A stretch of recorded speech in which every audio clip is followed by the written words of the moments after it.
ఈ యొక్క మే నెల 2వ విశ్రాంతి దినమున మరి ఈ విధంగా యొక్క టీవీ మెసేజ్ ద్వారా మీతో మరి ఈ విధంగా నిలబడటానికి దేవుడు ఇచ్చిన మంచి సమయాన్ని బట్టి నేను దేవుని స్తుతిస్తున్నాను. మరి గడిచిన వారమంతా కూడా మీరు మంచి ప్రార్థనలు, కుటుంబంతో మనం బయట వెళ్లకుండా ఈ దినాల్లో మీరు ఆత్మీయంగా ప్రార్థన జీవితంలో ఎదుగుదల చేస్తున్నారు కనుక మీరు నిజంగా దేవుల్లో ఉన్నారని నమ్ముతూ మరొకసారి నేను దేవునికి కృతజ్ఞతలు చెల్లిస్తున్నాను. ఇలాంటి కష్ట పరిస్థితులు కూడా ప్రభువును నమ్ముకున్న మన జీవితంలో నిజంగా ఆయన సమస్తము చేసి మనల్ని చక్కపరిచి మనల్ని ఆదరిస్తున్నాడని నమ్ముతూ మరొకసారి ప్రభుకే వందనాలు తెలియపరుస్తున్నాం. ప్రార్థన చేసుకున్నాం. మహాపరిశుద్ధుడైన మా ప్రభువా, నిన్న నేడు నిరంతరము మారని మా దేవా, మా రక్షకుడా, నీ పవిత్రమైన నామానికి వందనాలు, స్తుతి స్తోత్రాలు. సమస్తాన్ని సృష్టించిన సృష్టికర్తవైన దేవా, ఈ దినం ప్రపంచమంతా కూడా ఈ కరోనా వైరస్ ద్వారా మరి సంఘము మొయబడే దినాల్లో మరి ఏ విధంగానూ ప్రభా నీ వార్తను, నీ మాటలు, నీ వర్తమానాన్ని అందించడానికి మరి ఈ విధంగా మీరు మాకు చేస్తున్న ప్రతి మేలుని బట్టి నీకు వందనాలు. ఈరోజు ఒకసారి తండ్రి మా ప్రపంచాన్ని మరి ఈ భయంకరమైన తెగుళ్ళు, వ్యాధిని గురించి సమస్యలో ఉన్న మా దేశాన్ని పరిపాలిస్తున్న ప్రతి అధికారాన్ని ప్రభా ఈ సమయంలో జ్ఞాపకం చేసుకుంటున్నాం. అవును తండ్రి, త్వరగా మేమంతా కూడా ప్రభా మేము ఆరాధించే వారిగా ఈ దినాల్లో గొప్ప అద్భుత కార్యాలను మీరు చేయమని నీ నామానికి మహిమ తెచ్చుకున్నారు. నా తండ్రి స్తోత్రాలు. ఈ దినం ఆరాధనన్నింటిలో మీ ప్రసన్నత, మీ దయా మా ఎడల నుంచి మమ్మల్ని నడిపించి ఇది వ్యర్థం కాక ప్రతి వారిలో ఆత్మీయంగా పరిశుద్ధాత్మ ప్రతి వారిలో ఉజ్జీవపరచమని సమస్త ఘనత మహిమ చెల్లిస్తూ యేసయ్య నామంలో అడుగుతున్నాము తండ్రి, ఆమేన్. ఆమేన్. తమిళ పాట పాడుతున్నాం. దేవునికి మహిమ కలుగునుగాక. உங்க கிருபைதான் என்னை தாங்குகின்றது, உங்க கிருபைதான் என்னை நடத்துகின்றது. கிருபையே கிருபையே மாறாத நல்ல கிருபையே, கிருபையே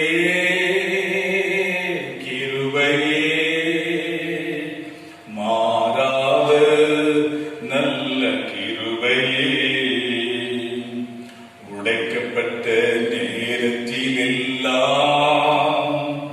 என்னை உருவாக்கின கிருபை இது. உடைக்கப்பட்ட நேரத்திலெல்லாம் என்னை உருவாக்கின கிருபை இது. உங்க கிருபைதான் என்னை தாங்குகின்றது, உங்க கிருபைதான் என்னை நடத்துகின்றது. கிருபையே கிருபையே மாறாத நல்ல கிருபையே. சோர்ந்து போன நேரத்திலெல்லாம் என்னை சூழ்ந்து கொண்ட கிருபை இது. சோர்ந்து போன நேரத்திலெல்லாம் என்னை சூழ்ந்து கொண்ட கிருபை இது. உங்க கிருபைதான் என்னை தாங்குகின்றது, உங்க கிருபைதான் என்னை நடத்துகின்றது. கிருபையே கிருபையே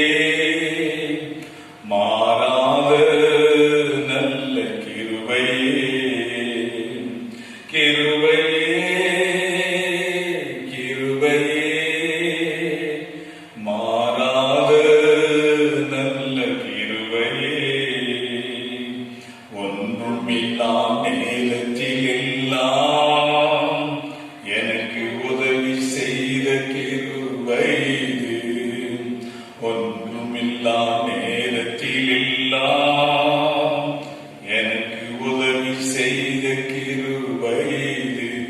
உங்க கிருபைதான் என்னை தாங்குகின்றது. உங்க கிருபைதான் என்னை நடத்துகின்றது. கிருபையே கிருபையே மாறாத நல்ல கிருபையே. கிருபையே கிருபையே மாறாத நல்ல கிருபையே.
పరిశుద్ధుడా పరిశుద్ధుడా మీ పరిశుద్ధ నామానికి స్తుతి స్తోత్ర వందనాలు ప్రభువా. ప్రభువా స్తోత్రాలయ్యా, మీ ఆరాధన చేయి ప్రభువా. స్తోత్రయ్యా, ఆరాధన రోజుల్లో ప్రభా స్తోత్రం ప్రభా. ఆరాధించలేక ప్రభా లోకమంతా ప్రభా స్తోత్రాలయ్యా. కలవరతో ఉండగా ప్రభా స్తోత్రం ప్రభా. ఈ రోజుల్లో ప్రభా స్తోత్రం ప్రభా. ఒక్కొక్క బిడ్డని ప్రభా మీరు ఆశీర్వదించి జీవించయ్యా. మీరు ఆరాధనలో కలుసుకులేని ఒక్కొక్క దేవుని బిడ్డకి ఒక్కొక్క విశ్వాసం పాల్గొనట్టు మమ్మల్ని రాసుకుంటున్నాం. ఒక్కొక్క కుటుంబాన్ని బిడ్డని మీరు ఆశీర్వదించి జీవించయ్యా. ఆశీర్వదించాలి మీ కృతులకు ప్రభా చెప్పేదానికి ప్రభా అందరిలో చేయలేకపోతున్న బిడ్డని ఒక్కొక్క ప్రభా కుటుంబాలు బిడ్డకు ప్రభా బిడ్డని మీరు ఆశీర్వదించి దీవించి ప్రభా ఆశీర్వదించాలయ్యా.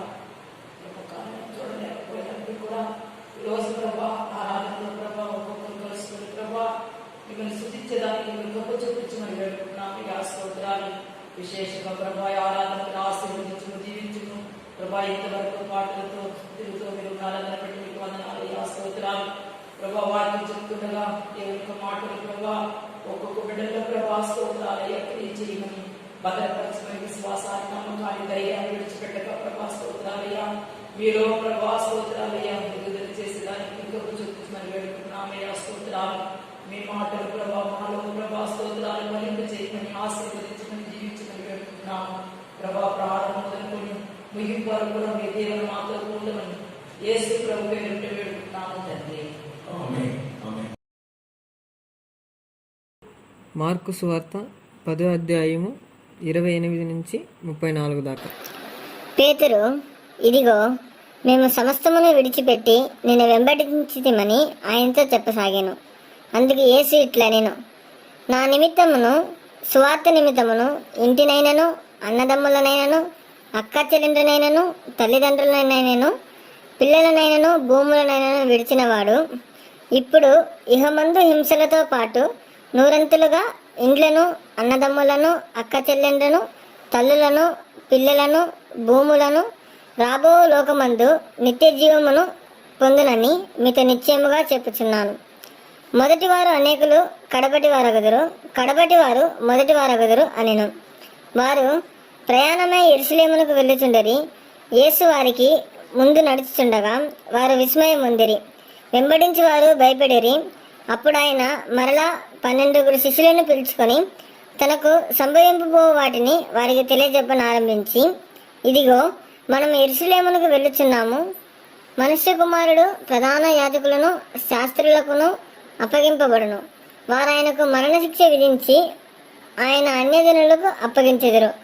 వారు ఆయనను అపహసించి ఆయన మీద ఉమ్మివేసి కొరడాలతో ఆయనను కొట్టి చంపెదరు. 3 దినములైన తర్వాత ఆయన తిరిగి లేచినని చెప్పెను. ఆమేన్.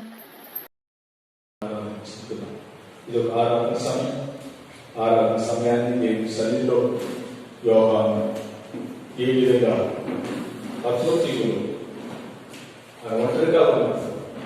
తన ఒంటరిమైన జీవితంలో దేవుని వైపు చూసి, నేను యెరూషలేము దేవాలయంలో, నేను ఆలయంలో లేను, నేను ఒంటరిగా పద్మతీవులో ఉంటున్నానని స్థిరపట్టబడిన సమయంలో తన ఆలయాన్ని ఆరాధన జ్ఞాపకం చేసుకున్నప్పుడు ఆత్మదేవుడు యోగాలను బయలుపరిచాడు, సంఘాలను బయలుపరిచాడు. మనమే దేవుని వ్యక్తిగా సంఘంగా ప్రతి వారు ఉండాలని దేవుడు ఇష్టపడుతున్నాడు. ఈ ఆఖరి దినాల్లో ఒకసారి మనం జ్ఞాపకం చేసుకుని దేవుని ఆరాధించుకున్నాం. Praise the lord. ప్రైజ్లో మనందరూ ఆరాధన చేస్తున్నాం. ప్రైజ్లో హల్లెలూయా. ప్రైజ్లో యేసయ్యా నీకు వందనాలు, నీకు వందనాలు. ప్రైజ్లో దైవం నీవే. ప్రైజ్లో ఆమె ఆశ్రయ మా దుర్గమ్మ, నన్ను ఆదరించు దైవం. ప్రైజ్లో என் கண்மலையானவரே, என்னை காக்கும் தெய்வம் நீரே. என் கண்மலையானவரே,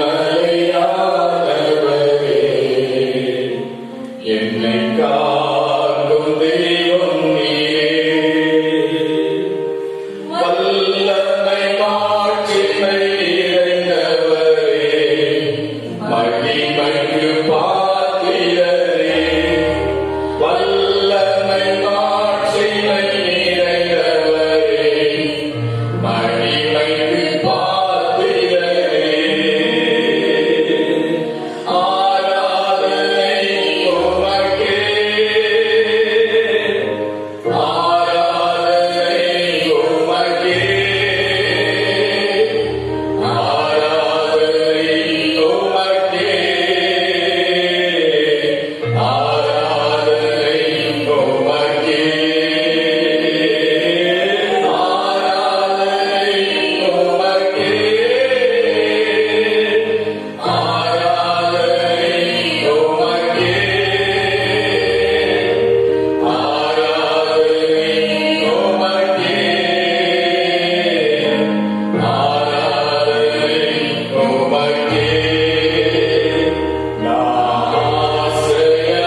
ஆண்டவரேப்பா அதுக்குப்பா நீ கொடுத்த இந்த ஸ்நாபித்ததாய் நன்றியோடு துதிக்கிறோம் ஸ்தோத்திரிக்கிறோம் ஆண்டவரே. அப்பா ஸ்தோத்திரி மட்டுமாய் ஆண்டவரேப்பா பாடல்கள் மத்தியிலும் ஆண்டவரே அப்பா ஸ்தோத்திரிக்கிறோம் ஆராதனை மத்தியிலும் ஆண்டவரே பிரசனம் எங்களோடு கொடுத்தபடி நான் நன்றியோடு துதிக்கிறோம் ஸ்தோத்திரிக்கிறோம். மீதியான நேரத்தில் இப்போ பொறுத்துக்களுடைய ஆட்சிவிக்கிறோம் ஆண்டவரே. உடைய வார்த்தை மூலம் ஆண்டவரே எங்களோடு பேசும்படியா ஆட்சிவிக்கிறோம் ஸ்தோத்திரிக்கிறோம் ஆண்டவரே. அந்த வார்த்தைகளை நாங்கள் கேட்டாண்டவரே அதன்படி நடந்த ஸ்தோத்திரிக்கிறோம். உடைய ராஜ்யத்துக்கு நாங்கள் ஆயத்தப்படுத்த எங்களுக்கு ஆட்சிவிக்கிறோம். அபியாயம் செய்யப்படுவதற்காக நன்றி. வந்திருக்கிற ஒவ்வொருவரையும் ஆண்டவரேப்பா இதோ ஆண்டவரேப்பா இந்த ஜபத்தை கேட்டுக்கொண்டிருக்க ஒவ்வொருவரையும் ஆண்டவரே நீ பாதுகாத்துக்களுடைய ஆட்சிவிக்கிறோம் ஸ்தோத்திரிக்கிறோம். ஆசீர்வதி எல்லாவற்றையும் கரங்களை ஒப்புக் கொடுக்கிறேன் தாழ்த்துக்கிறேன். துதிக்க நம்ம நீ அவனுக்கே செலுத்துகிறேன். இயேசு கிறிஸ்து மூலம் ஜெபம் கேளும் ஜீவனுள்ள நல்ல பிதாவே. ஆமென். దేవుని విలువైన నామానికి వందనాలు. ఈ దినం దేవుని వాక్యంలో మనం వెళుదాం. పరిశుద్ధ గ్రంథంలో నుండి చదువుకున్న వాక్యాన్ని బట్టి మనం గమనించినట్లయితే జీవితంలో దేవుని సంఘం ఏ విధంగా దేవునితో కూడా ఐక్యపరిచి దేవుడు ఇస్తున్న ప్రతి మేలుని సంఘం లేకపోతే విశ్వాసం పొందటానికి వారు అర్హులై ఉన్నారని దేవుని వాక్యం మనకు బోధించడం మనం గమనిస్తున్నాం. దేవుని నామానికి వందనాలు. మరి మనం గమనిస్తున్నప్పుడు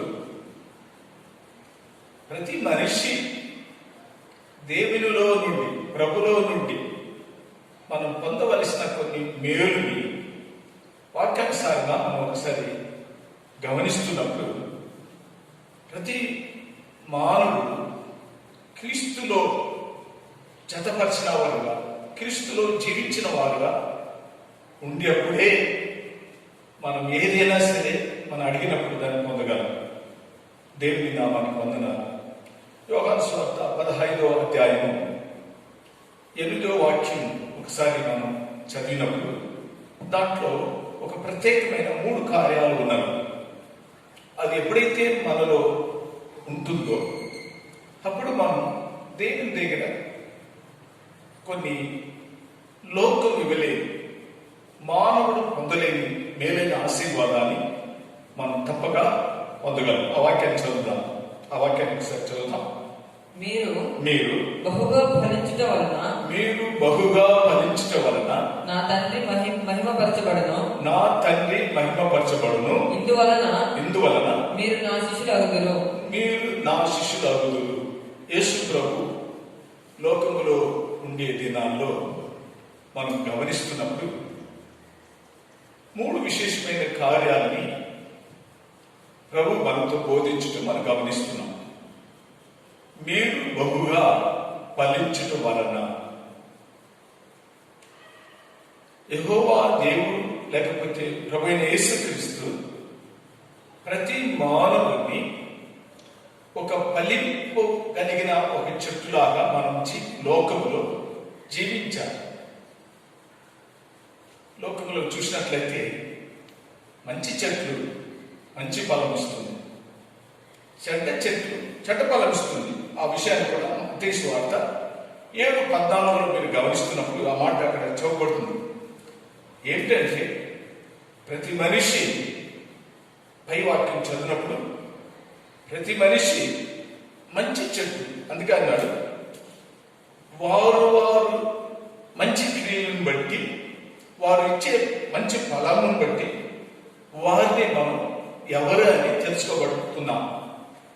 ప్రభు బిడ్డలు ఎవరు, లోక సంబంధమైన వారు ఎవరని వారు ఇచ్చే ఫలితాలను బట్టి వారు ఎవరని తెలుసుకోవచ్చు అని అక్కడ చెప్పబడుతుంది. అయితే భూమిపైన మనం ఫలించటకు యేసయ్య మనం అభివృద్ధి పరచడం, మనం దినదినం జీవితంలో వెనకబడే కొత్త కలిగిన వారు ఉండకూడదని, మనం అభివృద్ధి పరిచే వారు ఉండాలని యేసయ్య మన మీద చాలా ఇష్టపడి ఆయన ద్రాక్ష చెట్ల గురించి ఉపమాన రీతిగా మనతో మాట్లాడటం మనం గమనిస్తున్నాం.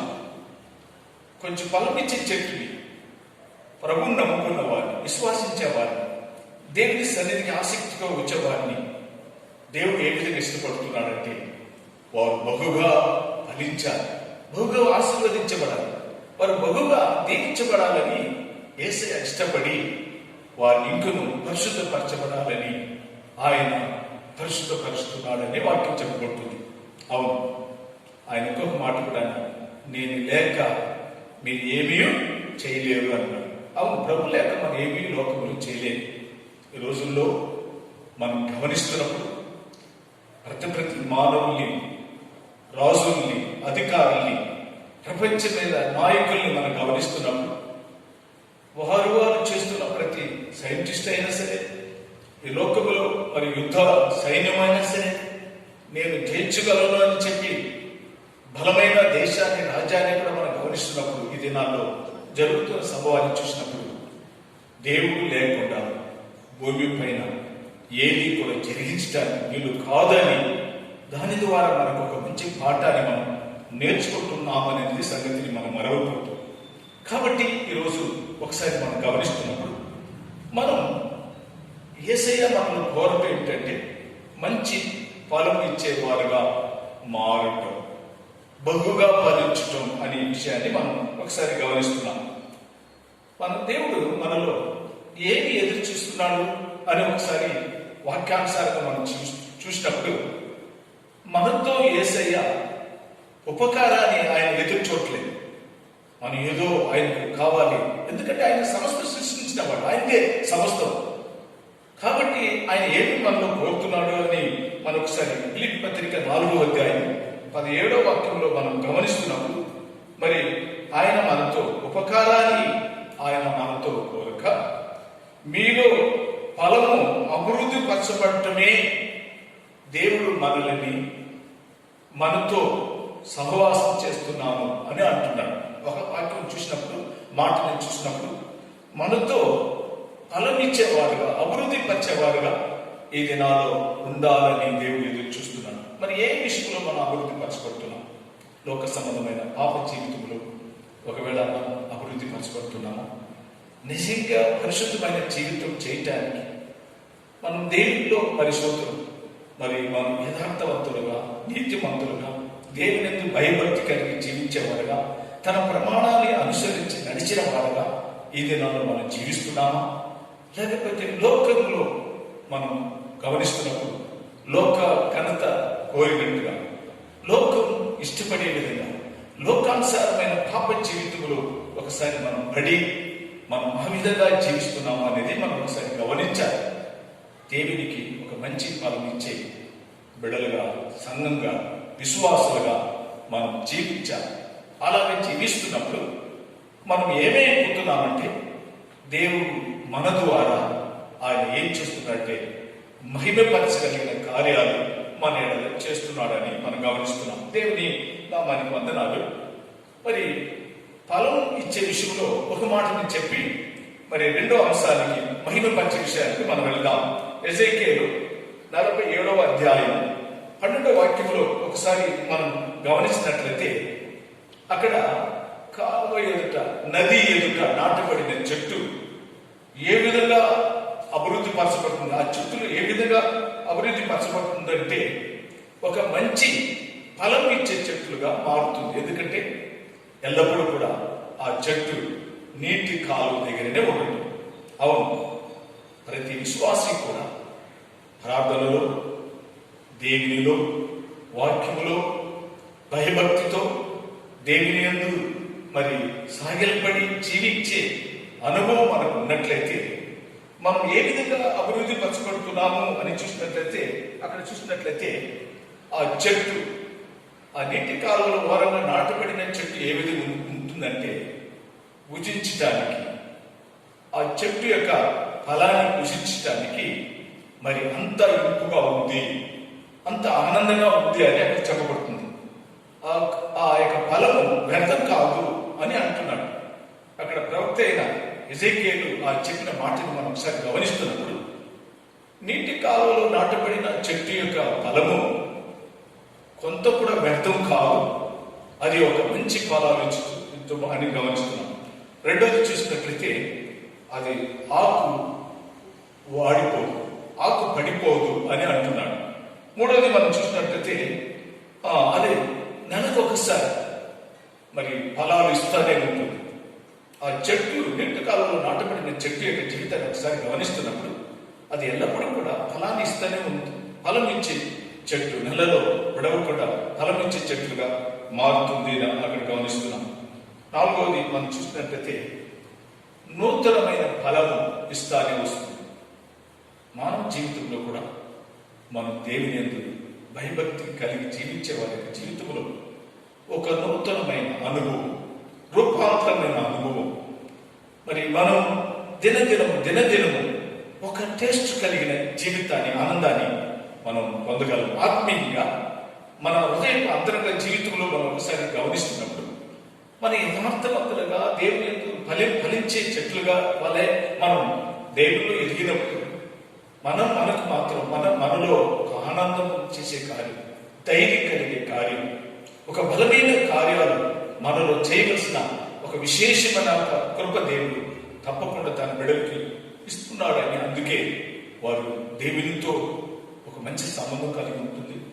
వారు దేవుని ఎడల పై వాక్యం మనం వ్యవహారంలో చదివినప్పుడు, పై వాక్యం చూస్తున్నప్పుడు వారు ఆ నామములు ఏది అడిగినా సరే అది వారికి ఇవ్వటానికి యేసయ్య ఆయన వారికి ఆ విధమైన అనుభవం ఇస్తున్నాడని గమనిస్తున్నాం.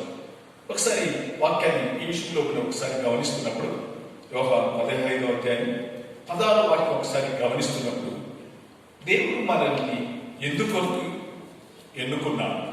ముందైతే ఒక మాట చెప్పాము, 4:17 చూసాం. మన దగ్గర ఉపకారాన్ని దేవుడు మనల్ని చూడక మనం అభివృద్ధి పరచబడటానికి ఆయన మనల్ని ఎదురు చూస్తున్నాడు, ఆయన మనల్ని వెతికి వస్తున్నాడని గమనించాం. ఇక్కడ యోహాను 15:16లో మనం గమనిస్తున్నప్పుడు మన లోకములో ఎందుకొరకు ఆయన మనల్ని ఏర్పాటు చేసుకున్నాడు. ఒకసారి చదువుదాం, ఆ మాట చదువుదాం.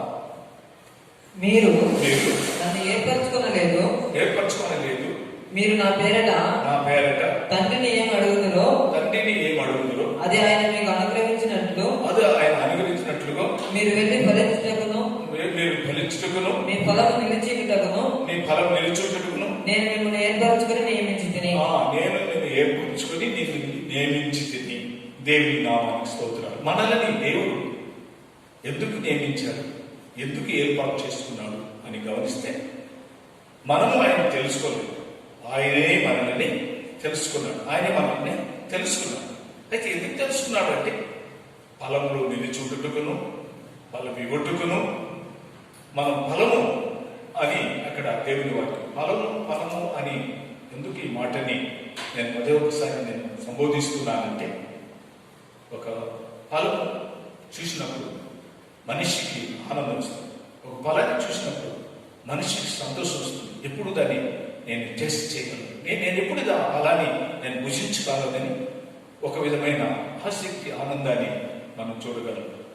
జీవితంలో ప్రతి మనిషి యొక్క జీవితం లోకములు జీవిస్తున్నప్పుడు మనం చూసినప్పుడు మన జీవితాన్ని, మన నడవడికి లేకపోతే మన కార్యాన్ని మనం చూస్తున్నప్పుడు మనలో ఒక శక్తి ఇతరులకు వెళ్ళినప్పుడు వీళ్ళు ఏదో ఒక శక్తి వాళ్ళలో ఉంది. అది దేవుడు పరిశుద్ధాత్మ దేవుడు ఏదైనాడు మనల్ని ఆ విధంగా చేయగలుగుతున్నాడని మనం గమనిస్తున్నాం.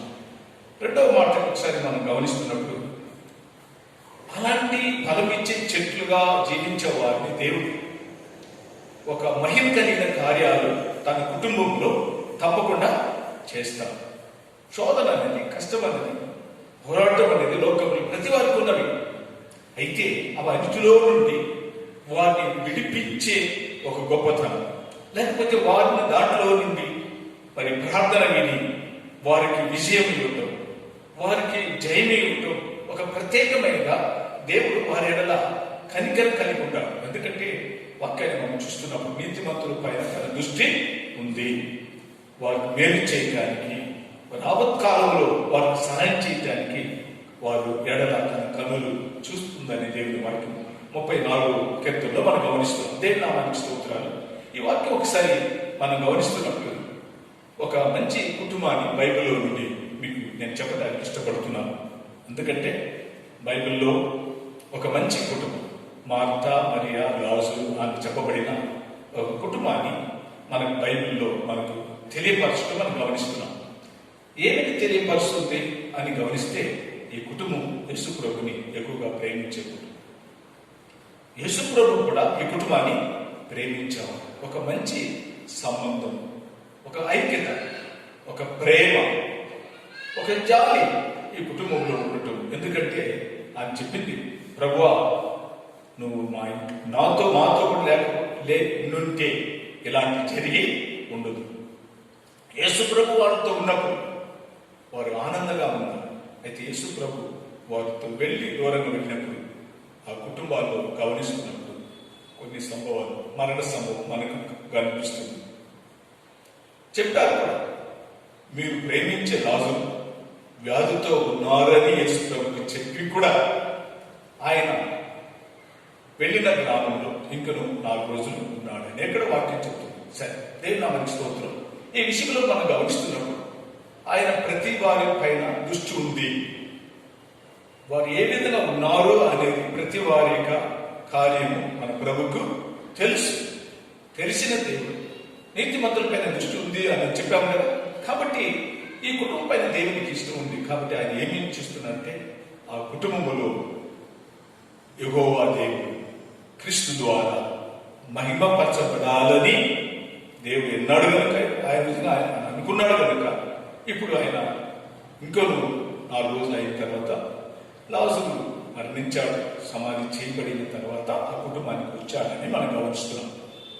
మరి ఏ విధంగా దేవుడు ప్రతి వారిలో మహిమపరుస్తున్నాడు అని మనం ఒకసారి గమనిస్తే, ప్రతి విశ్వాసుని తన కొరకు మాత్రం కాదు, తన కుటుంబాల కొరకు మాత్రం కాదు, మనం ప్రభు బిడ్డలమని, మనం ఫలమిచ్చేవారమని, మనలో ఒక మంచి నడవడిక జీవితం ఉన్నదని ఇతరులకు కనిపించడానికి దేవుడు మనల్ని ఏం చేస్తున్నాడంటే కొన్ని శోధనలో మనం ప్రవేశించి మన విశ్వాసములో నిలబడి ఉన్నామని, ఆ దేవుడు మనల్ని చేయగడుగుడు అని, ఒక దృఢమైన జీవితం మనకు ఉందని లోకం మనలో తెలుసుకునే విధంగా మన జీవితాన్ని మార్చి ఆయన మన ద్వారా మహిమపరుస్తున్నాడు.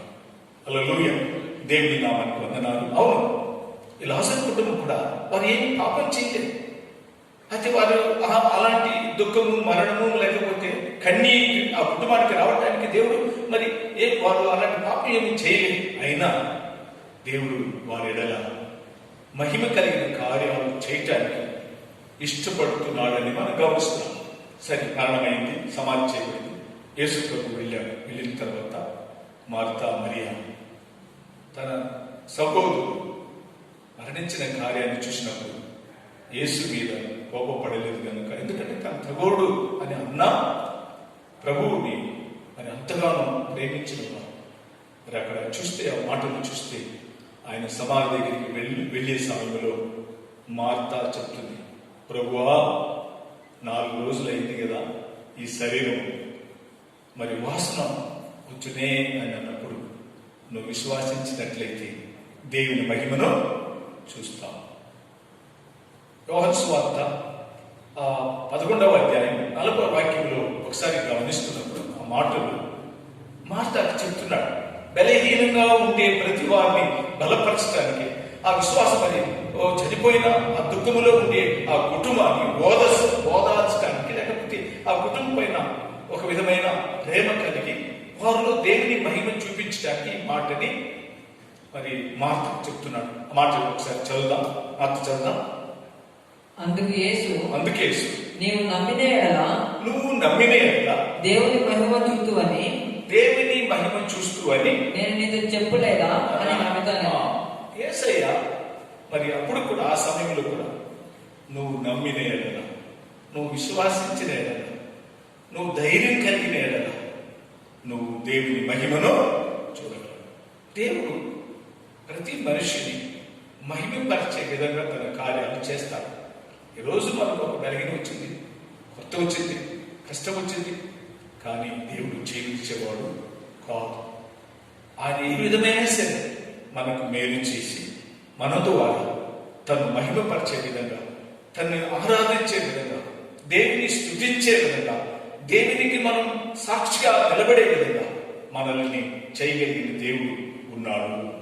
ఆమేన్. ఈ రోజు విశ్వాసించే దేవుని బిడ్డలకి మరి అలాంటి ఆశ్చర్యమైన కార్యాలు చేయగలిగిన దేవుడు మనకు ఉన్నాడనే సంగతిని మాత్రం మనం మరవకూడదు. ఇంకొక మాటని కూడా ఒకసారి నేను మీ మధ్యలో జ్ఞాపకం చేయాలని ఒకసారి దేవుని వాక్యాన్ని జ్ఞాపకం చేయాలని ఇష్టపడుతున్నాను. మత్తయి సువార్తలో 8వ అధ్యాయం 13వ వాక్యంలో ఒక వ్యక్తిని చూసి దేవుడు ఆశ్చర్యపడి వారిని అక్కడ ఉండే ప్రతి జనాంగ మధ్యలో ఆ శతాధిపతిని మహిమపరిచాడు అనేది గమనిస్తున్నాం. మీరు ఆ మాటలో ఒకసారి గమనిస్తే అతని ఏమో ప్రభుకి తెలియదు, ప్రభు తెలుసు కానీ ప్రభు బిడ్డ కాదు, ఆయన ఒక అధికారి. లోక సంబంధంగా ప్రతి విషయంలో ప్రతి సంపూర్ణంగా ఉండే వ్యక్తి. పనివారులు ఆయన అన్నాడు, నా ఇంటికి ఎంతో మంది పనివారు ఉంటున్నారు, ఒకటి పోతే ఒకడు రా అంటే వచ్చాడు. అయితే ప్రభు మాత్రం నా ఇంటికి రావటానికి నేను పాత్రుని కాదు. దేవుడు దేని ఎదురు చూస్తున్నాడు? దేవుని ఎడల సాగిలపడు, దేవుని ఎడల నేను పాత్రుని కాదు అని ఎప్పుడైతే చెప్పాడో ఇప్పుడు ఏం అక్కడ జరుగుతుంది అంటే ప్రభు చూశాడు. ఇంకొక మాటను కూడా ప్రభాతంలో ఏం ఎదురు చూస్తున్నాడంటే, ప్రభువా నువ్వు ఇక్కడ నుండి నేను ఇంటికి రావటానికి నేను పాత్రుని కాదు, అయితే నువ్వు ఇక్కడ నుండి ఒక మాట సాగిస్తే చాలు, నా దాసుడు బ్రతుకును అని ఒక గొప్ప విశ్వాస జీవితాన్ని అక్కడ తను కనపరచడం మనం గమనిస్తున్నాం. ఈ రోజుల్లో మనకెన్ని చేసినా మనకెన్ని మేలు పొందినా విశ్వాసంలో చాలా మంది కుంగిపోతున్నారు. కష్టం వచ్చినప్పుడు విశ్వాసంలో దేవుని ఎడల ఉండే ఆ నమ్మకములో కోల్పోతున్నారు, ధైర్యాన్ని కోల్పోతున్నారు. అయితే ప్రభు మనల్ని అప్పుడప్పుడు మనకు బోధించి మనల్ని స్థిరపరిచి మన నిలబడుతూ ఏదంటే విశ్వాసము, ధైర్యము, నమ్మకం. దీని ద్వారానే మనం ఆయన మనల్ని చేసి తన మహిమ పరిచే విషయంలో మనం గమనిస్తున్నాం. ఈ శతాధిపతిని ఒకసారి గమనిస్తున్నప్పుడు ఆయన చెప్పిన మాటకి యేసు ప్రభు ఆశ్చర్యపడాడు, విశ్వాసంలో ఆశ్చర్యపడ్డాడు. ఎందుకంటే నేను ఇసువేల్చిన నామములో ఇంత గొప్ప విశ్వాసం నేను చూడలేదని అక్కడ తను మహిమపరచడం గమనిస్తున్నాం. అవును ప్రియులరా, విశ్వాస జీవితంలో నడుస్తున్న మన జీవితంలో ఒకసారి మళ్ళీ మనం గమనిస్తే మనం బలహీనంగా ఉండే సమయంలో ఆయన మహిమపరచడానికి, మనల్ని లేవనెత్తడానికి కొన్ని శోధనల ద్వారా ఆయనకు మహిమ కలిగిన విషయంగా చేయటానికి నా దేవుడు మారనివాడు. హల్లెలూయా. కాబట్టి ఈరోజు ఈ వాక్యాన్ని వింటున్న దేవుని బిడ్డలారా, మనం ఏ విషయంలో కుంగి ఉన్నాం, బలహీనం ఉన్నాం, సమస్యలు ఉన్నాం, అయ్యో నేను పనికి పోలేదే, పని లేదే, ఒకవేళ అలాంటి పరిస్థితి ఉందా? అయ్యో ఈరోజు మరి భయంకరంగా జరుగుతున్న ప్రపంచంలో జరుగుతున్న సంఘటన చూసి నా జీవితంలో నా కుటుంబంలో ఏమవుతుందో అని నువ్వు వేళ కుంగిపోతున్నావు, భయపడకూడదు. పోయిన వారంలో మనం విన్నాం, నవోమి ఏ విధంగా తన దేశాన్ని వదిలిపెట్టి వెళ్ళింది, విశ్వాసాన్ని వదిలిపెట్టి వెళ్ళింది. ఆయన పడిన ప్రతి కార్యాన్ని మీరు విన్నారు.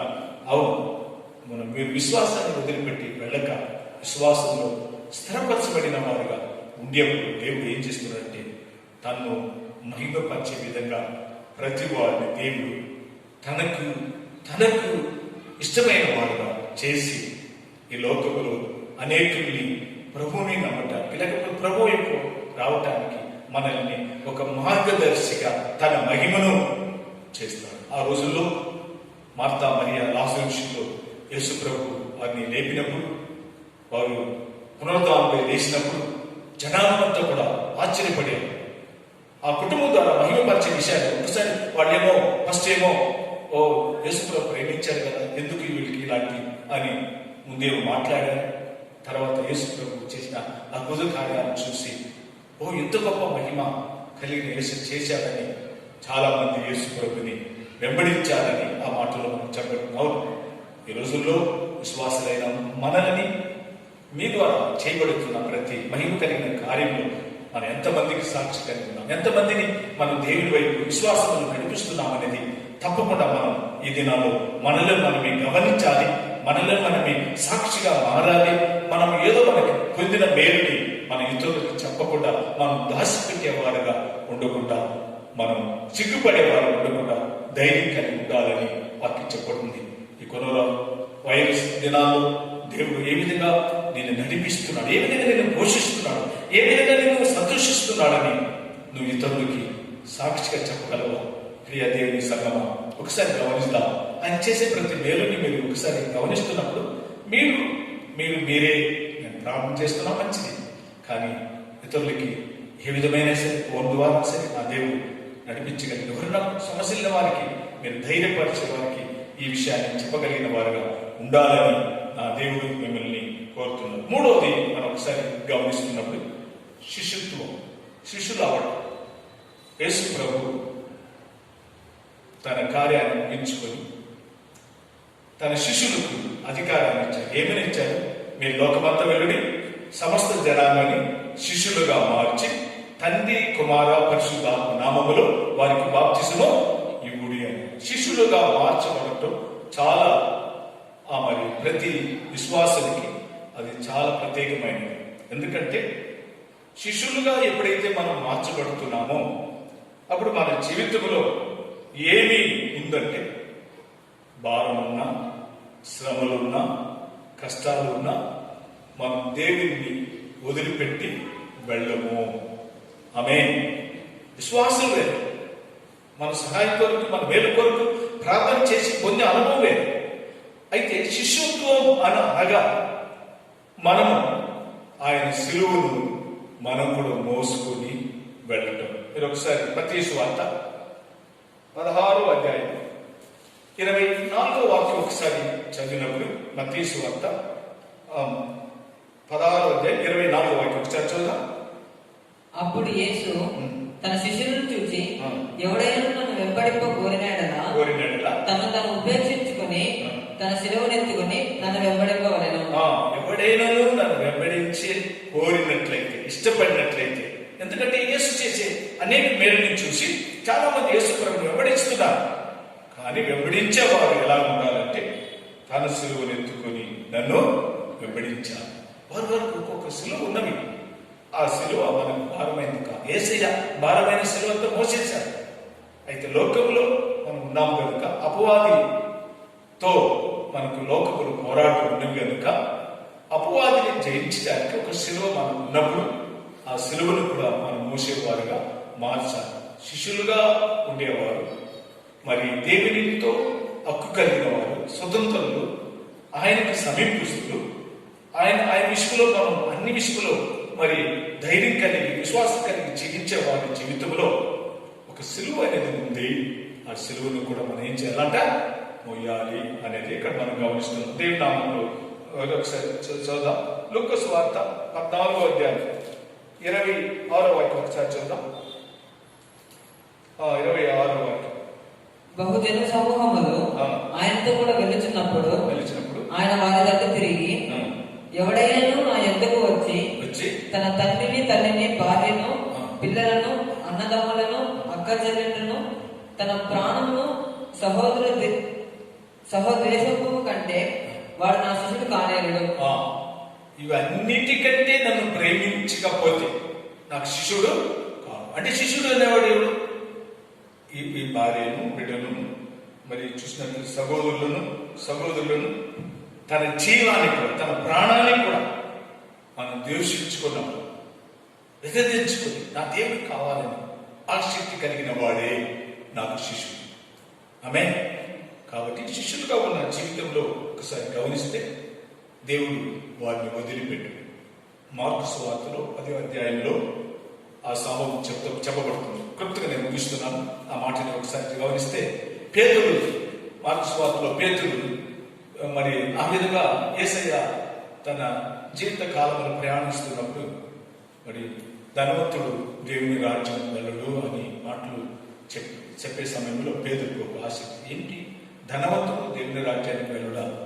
అయితే నేను ధనవంతుడు అవ్వాలని నేను ఆశపడుతున్నానని ఆయన హృదయంలో అనుకుని, ప్రభువా అయితే మరి ఎవరు దేవుని రాజ్యానికి వెళతారు అని అన్నప్పుడు అక్కడ యేసు ఒక మాట చెప్పడం మనం గమనిస్తాం. ఏమని అంటున్నాడంటే, మనిషిని చూసి ఇది మనుషుల వల్ల కాదు, దేవుని వల్ల సమస్తము సాధ్యము అనే మాట 27వ వాక్యంలో మనం గమనిస్తున్నాం.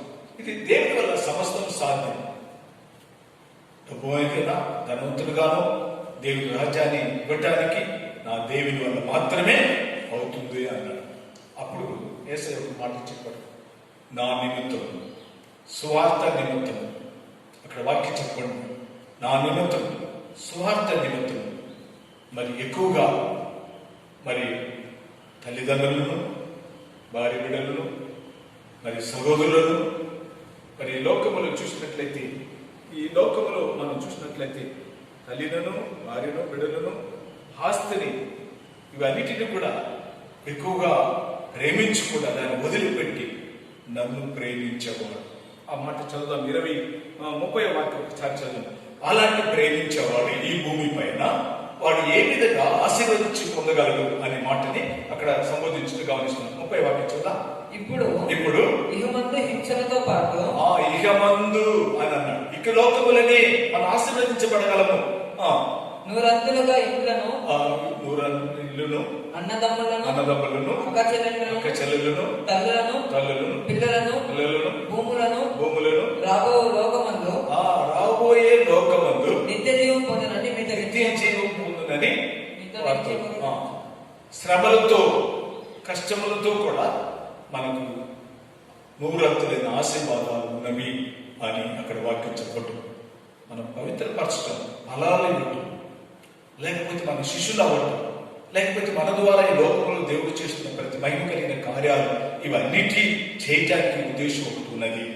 మన భూమి పైన కూడా మనకు ప్రత్యేకమైన శ్రమలు, కష్టాల ద్వారా నూరంతులైన ఆశీర్వాదాన్ని మనం పొందగలము.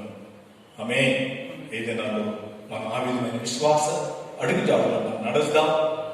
నూరంతులైన ఆశీర్వాదాన్ని పొందటానికి ప్రభు మనల్ని పరిశుద్ధపరుస్తున్నాడు.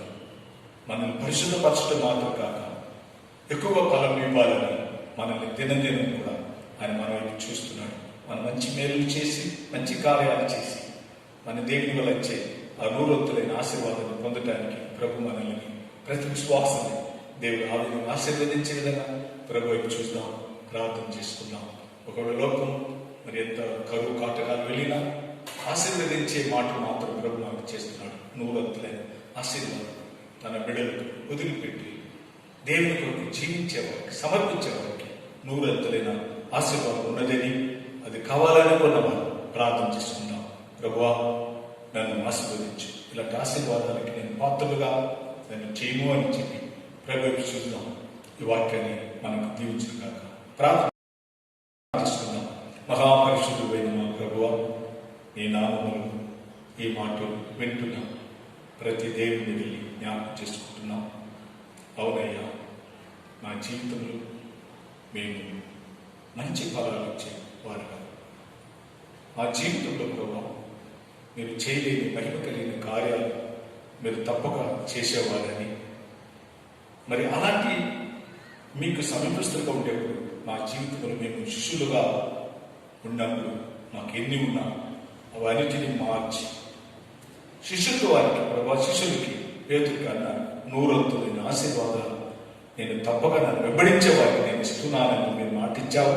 ఆ విధంగా చేయమని నీకు మహిమ తెచ్చుకున్నాను. యేసు నామములో అడుగుతున్నాం తండ్రి, ఆమేన్. నా ప్రాణమా యెహోవాను సన్నిధించు, నా అంతరంగంలో ఉన్న సమస్తమైన పరిశుద్ధ నామాన్ని సన్నిధించు. నా ప్రాణమా యెహోవాను సన్నిధించు, ఆయన చేసిన ఉపకారములు దేనిని మరువకము. ఆమేన్.